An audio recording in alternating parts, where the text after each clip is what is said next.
तो आज जो है कि इसमें कहते हैं कि वोल्ट जो वो कहते हैं कि boons develop a structure most suited to just support acting upon कि बूंद जो है किस डायरेक्शन में उसमें डेवलपमेंट होती है कि जिस डायरेक्शन पे उस पे ज्यादा फोर्स आते हैं और इसके साथ जो है ये जो फोर्स आते हैं फिर बूंद के दोनों स्ट्रक्चर में जो है वो डेवलपमेंट हो जाती है उसके इंटरनल आर्किटेक्चर में भी चेंजेस आते हैं और इसकी जो एक्सटर्नल जो है आर्किटेक्चर है उसमें भी चेंजेस आते हैं जब बूंद पे लोड आ जाते हैं और फिर जो है कहते हैं कि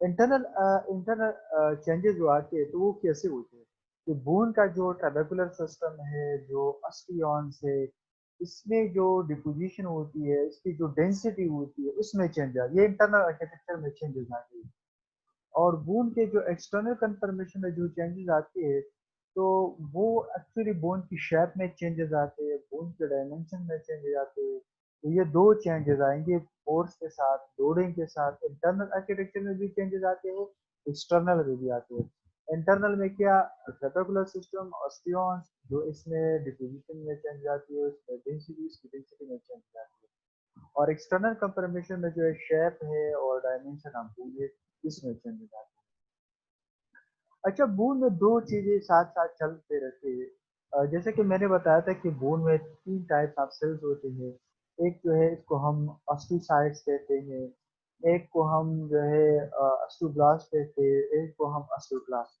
ये अपने साथ में कीजिएगा अस्टोसाइट जो है these are called bone mature and osteoblasts are called bone forming cells and osteoclasts are called bone resorption या bone resorption cells को कहते हैं कि bone को resorb करते हैं तो bone में दो प्रोसेस एक मतलब चलते रहते हैं एक जो है bone resorption और एक जो है bone जो है डिपोजिशन दो ये दोनों प्रोसेस साथ साथ चलते हैं बूंद में डिपोजिशन होती है कैल्शियम की कोलेजन फाइबर की वगैरह की इस तरह साथ साथ बूंद में रिजॉर्प्शन भी होती है तो दोनों जो है दोनों प्रोसेस इक्वल होते हैं बैलेंस होते हैं एक इक्विलिब्रियम होते हैं इन दोनों प्रोसेस में कि एक तरफ बूंद में रिजॉर्प्शन होती है दूसरी तरफ बूंद में डिपोजिशन होती है तो एक इक्विलिब्रियम अगर बूंद में मुसलसल डिपोजिशन होती होती तो क्या बनता और या अगर बूंद में रिजॉर्प्शन होती होती तो बूंद तो खत्म हो जाता था तो ये दोनों प्रोसेस साथ साथ चलते रहते हैं और दोनों जो है एक्टिव प्रोसेस है और ये बोथ आर इन इक्विलिब्रियम अच्छा अ, ये तो मैंने कह दिया कि दोनों प्रोसेस जो होते हैं इक्विलिब्रियम में चलते रहते हैं और नेक्स्ट जो है अब बात ये है अगर ये इक्विलिब्रियम तो है दोनों एक टू प्रोसेस है दोनों परफेक्टली बैलेंस है अगर कहीं पे स्ट्रेन बढ़ जाता है कहीं भी स्ट्रेन बढ़ जाता है बूंद पे लोड बढ़ जाता है बूंद पे अच्छा दो बन गए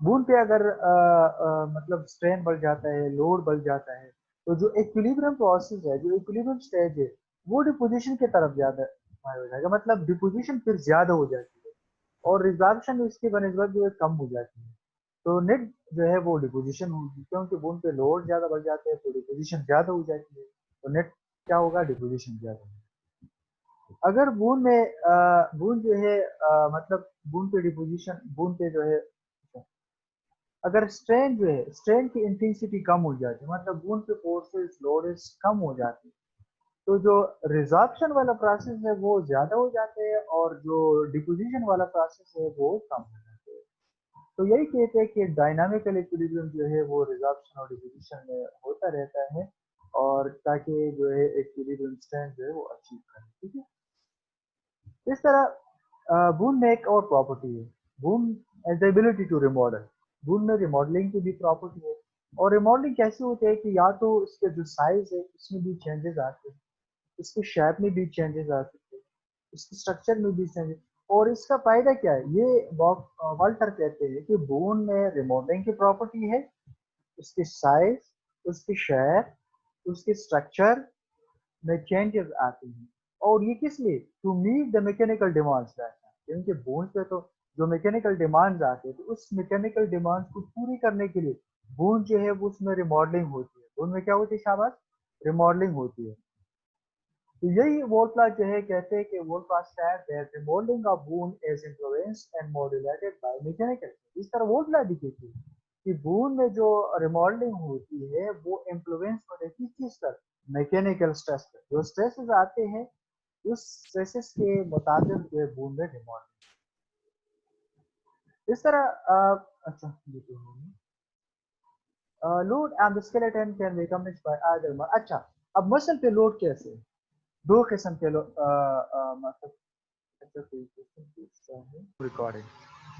तो बूंद पे अब लोड जो है कैसे आते हैं? दो चीजें जो बूंद पे मतलब देखा तो sources for creating load on the बूंद।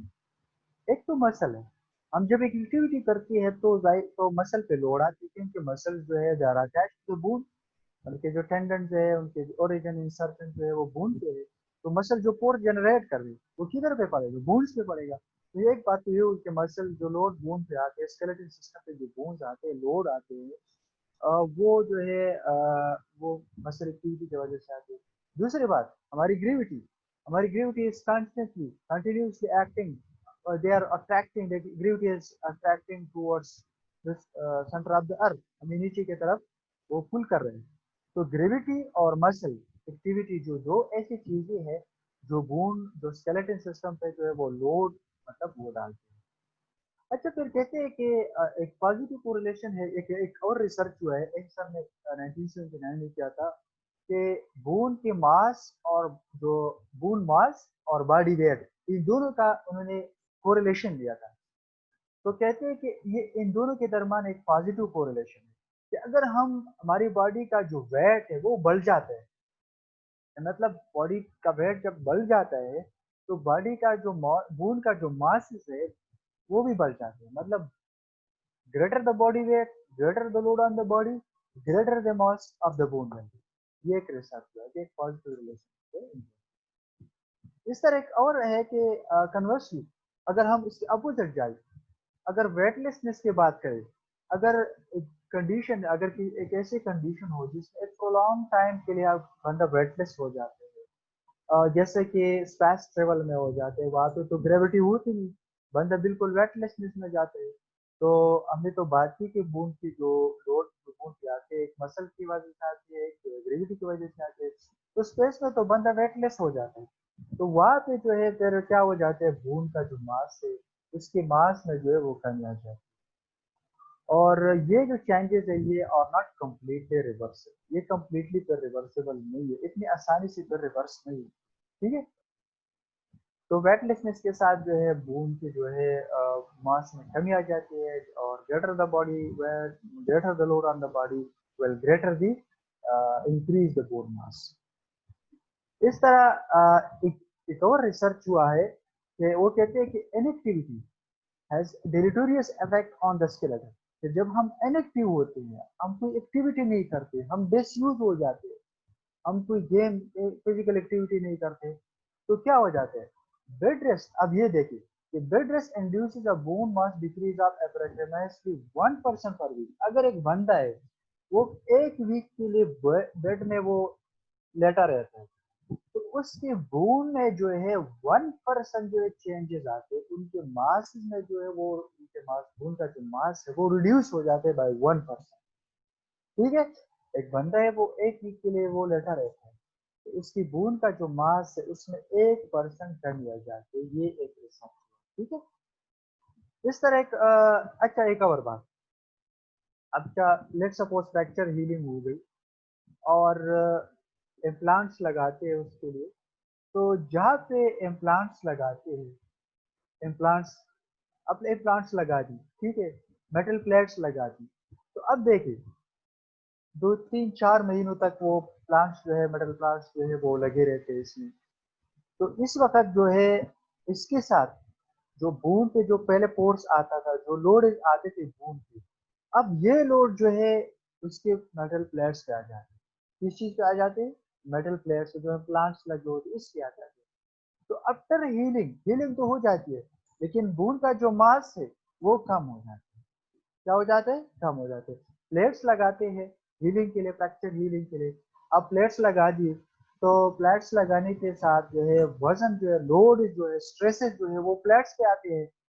बूंद पे तो कम आते हैं, तो इसके साथ जो है बूंद जो है डिसयूज में चला जाते हैं, तो इसके साथ बूंद की जो मास है वो कम हो जाते हैं। और तो यही कहते हैं कि in case of plate thanks to the bone with screw, the plate and the bone share the load। अब प्लेट्स और बून में जो लोड है वो शेयर हो जाते हैं, तो बून की जो ज्योमेट्री है और उसकी प्रॉपर्टी वो चेंज हो जाती है, उसकी स्ट्रक्चर जो है वो डिसयूज एट्रोफी में चला जाते हैं।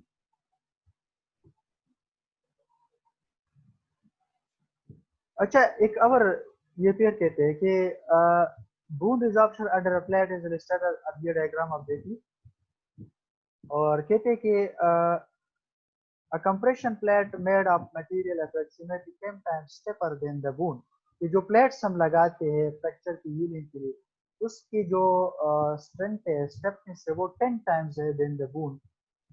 तो जाहिर बात है तो बून तो हील हो जाएगी, लेकिन उसके जो वो डिस्क काफी होगी। The bone under the plate carried lower load than normal, it was partially resolved and the diameter of the diaphysis became marked। अब ये डायग्राम हम देखिए, ये डायग्राम आप देखिए, ठीक है। यहाँ पे आप देख ले, ये एक लेटरल व्यू है, और ये जो है ये एंटीरियर पोस्टीरियर व्यू है, और ये लेटरल। इसमें ठीक है, बूंद की हीलिंग तो हो गई है, प्लेट्स हटाने के बाद बूंद तो हील हो गए, लेकिन इसके जो डायमीटर है वो कम हो गए, इसका जो इसमें चेंजेस आ गई है, इसकी साइज में चेंजेस आ गई है। तो यही कहते हैं, तो बात सिंपल सी बात ये है कि जो अगर लोड्स कम कर दे हम बूंद पे, तो उसके मासेस में चेंजेस आते हैं। अगरचे हम फ्लैट्स लगाते हैं फ्रैक्चर्स की हीलिंग के लिए, लेकिन फ्लैट्स की वजह से नुकसान यही होता है कि हीलिंग तो हो जाती है, लेकिन बून की जो मास है वो कम हो जाती है।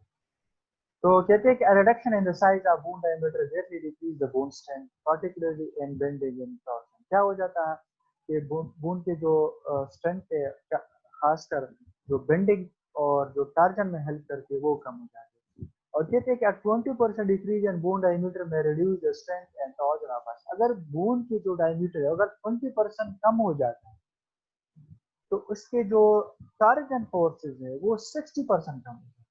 जो टार्जनल फोर्सेस को बोन रेजिस्ट कर रहा था, वो 60% कम हो जाते हैं। Therefore rigid plate should be remove.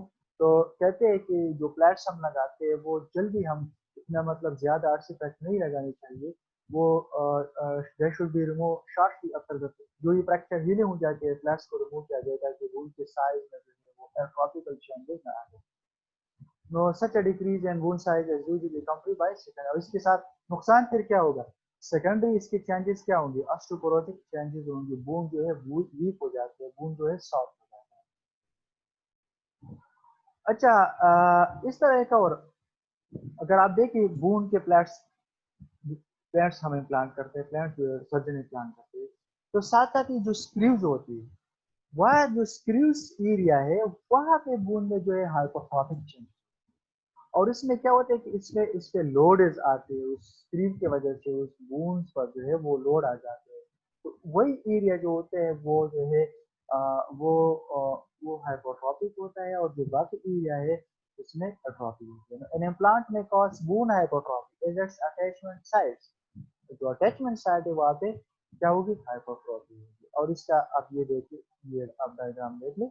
अब ये देखिए डायग्राम,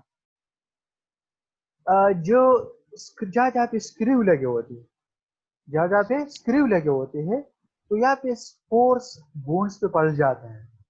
तो यहाँ पे आपको ये व्हाइट नजर आते हैं, ये व्हाइट का मतलब ये है कि यहाँ पे जो है बोन जो है हाइपोट्रोपिक, लेकिन बाकी जो एरिया है वो आपको ब्लैक सा नजर आते हैं, इसमें एट्रोपिकल चेंज होगा, यहाँ पे बोन मास कम हुआ होता है।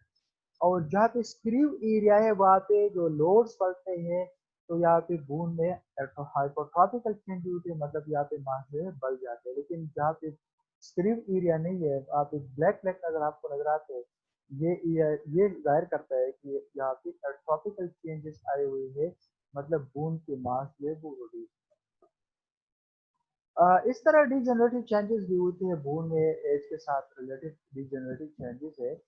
तो डिजेनरेटिव चेंजेस में ये है कि एज के साथ जो 20 ईयर तक जो बून जो है एक्टिव ग्रो करता है, इस तरह पे जो है आफ्टर 40, जो 40 तक जो है ये स्लो, 40 पे जो है लॉस जो शुरू हो जाती है, ग्रोथ जो है स्टॉप हो जाती है 25 पर। 25 से 40 तक जो है फिर ये ग्रोथ जो है वो स्टॉप हो जाती है। फिर यहाँ पे जो है लॉस शुरू हो जाते हैं, लेकिन 40 पे जो लॉस होती है, बून में जो चेंजेस होते हैं वो कम होती है।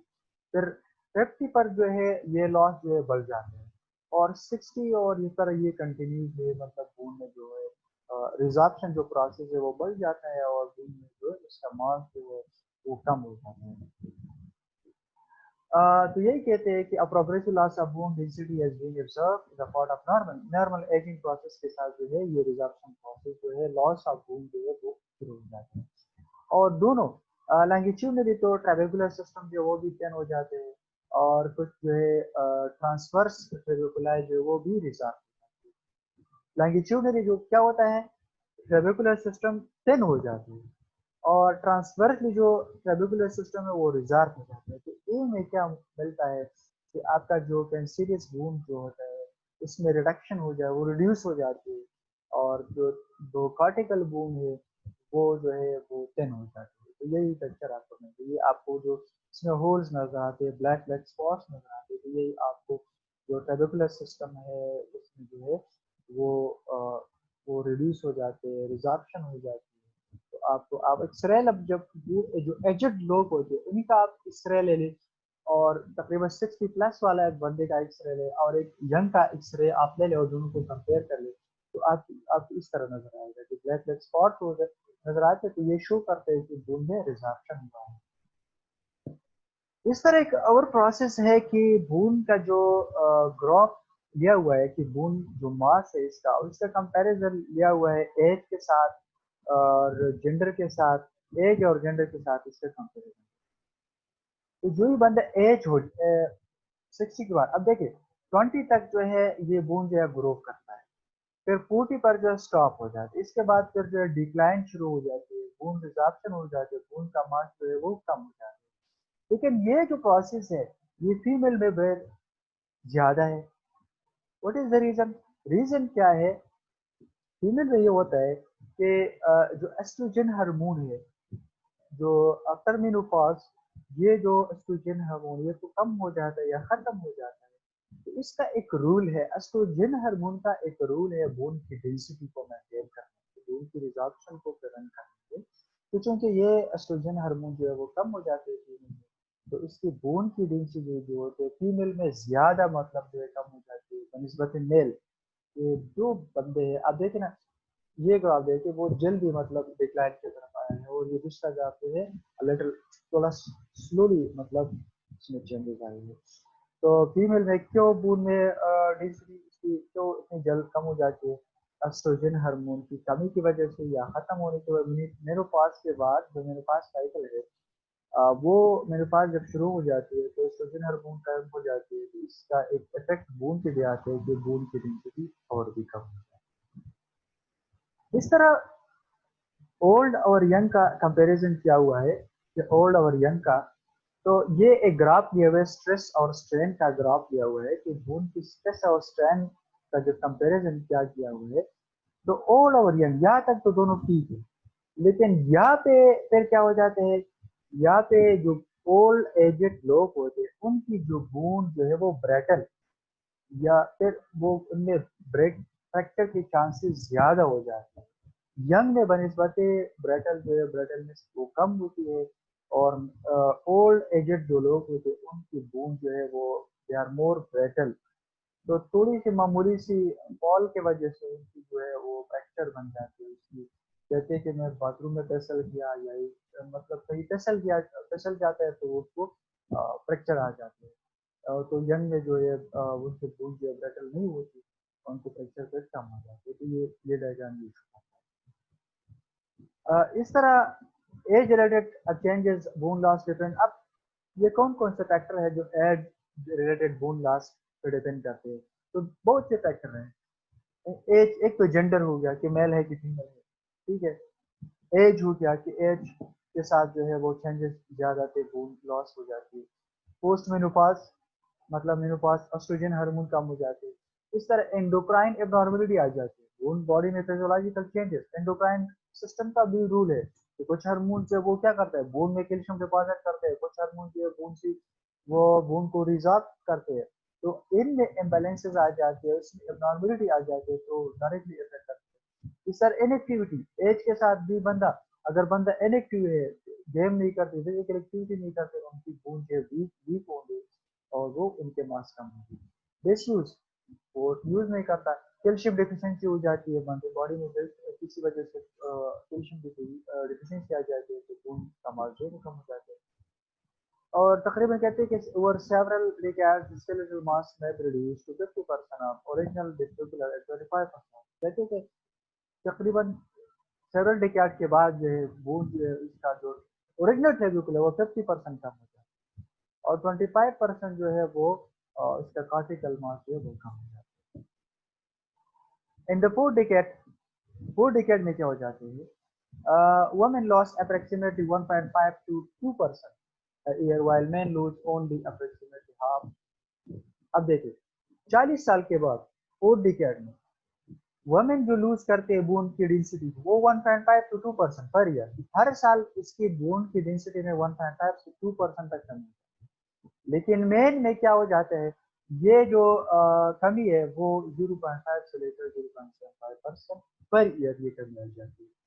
और फिर कहते हैं एक रिसर्च है कि अगर बंदा रेगुलर फिजिकल एक्टिविटी करते हैं, एक्सरसाइज करते हैं, और इस तरह कैल्शियम फॉस्फेट एस्ट्रोजन इंटेक लेते हैं, तो उसका जो बोन जो है इंटेक है डिक्रीज, इसका ये कम होता है।